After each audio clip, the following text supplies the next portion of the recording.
Mary G. Ross was the first known Native American woman engineer. An engineer's job is to creatively use science and math to solve practical problems. This requires designing with specific functions in mind, anticipating potential issues, and ensuring that every piece of the system works together seamlessly. Ross designed incredibly fast airplanes and helped pave the way for manned spaceflight, all the way back in the 1940s and 50s.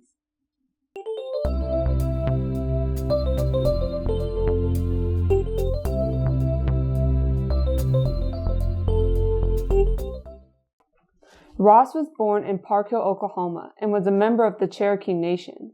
It was very important to the Ross family that all genders be educated equally, and they strongly supported her scientific interests and goals.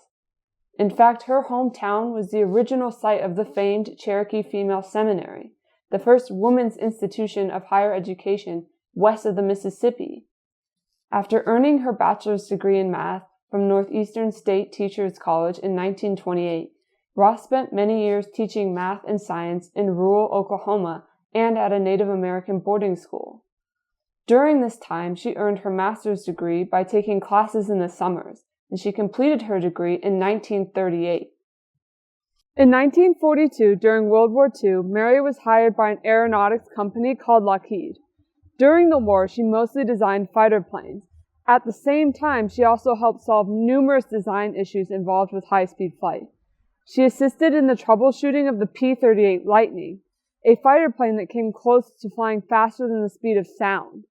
To achieve these speeds, the P-38 Lightning had to fly at extremely high altitudes, where there are fewer air particles.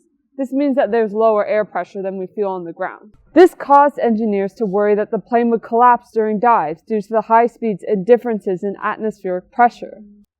Outside of her work on airplanes, one of Ross's interests was developing vehicles for manned spaceflight.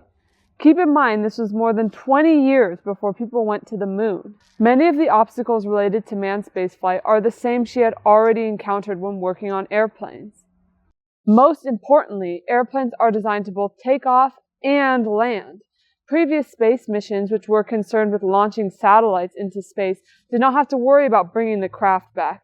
But manned spaceflight would have the extra challenge of bringing the vehicle and its astronauts back from space.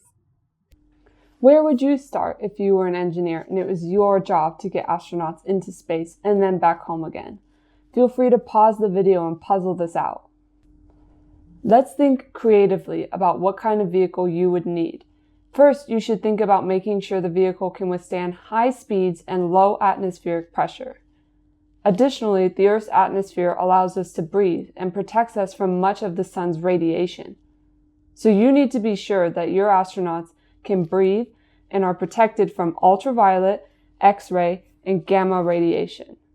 What kind of material should you use for the craft? Through many lab trials and through experience building airplanes, engineers like Ross knew that steel was the best choice since it can withstand pressures and is structurally stable. Secondly, you may want to think about fuel options. Blasting into space requires a lot of energy, and it requires a special type of fuel.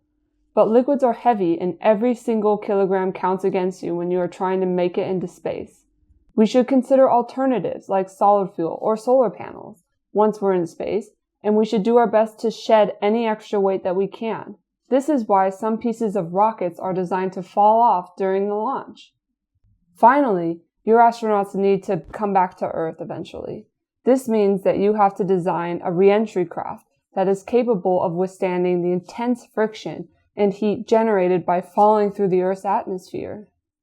You also need a way to slow down that fall. For example, perhaps a big parachute to create air resistance and drag. These are just a few of the challenges that need to be figured out when Mary Ross and other aerospace engineers were building some of the first rockets. Can you think of any others? Mary Ross's work was very important for the Apollo missions, which ended up taking us to the moon. Later on in her career, she worked on the Skunk Works project to develop preliminary designs for flyby and interplanetary space travel. She also co-authored the NASA Planetary Flight Handbook, which was used for many years to calculate flight and orbit trajectories. After her retirement, Mary Ross worked to recruit Native American youth to engineering programs, continuing her family's tradition of supporting young Native American scientists in their ambitions. In an interview Mary did with the Tahlequah Daily Press, they wrote, "She had been dreaming of sending probes and people to space ever since she took her first astronomy classes in graduate school. She didn't speak of it when she was hired at Lockheed because, quote, if I had mentioned in 1942, my credibility would have been questioned." In true engineering fashion, Ross was always thinking far ahead. She passed away in 2008, but with the help of her resolute interest in interplanetary travel and groundbreaking aerospace engineering designs, maybe one day we will send humans to other planets.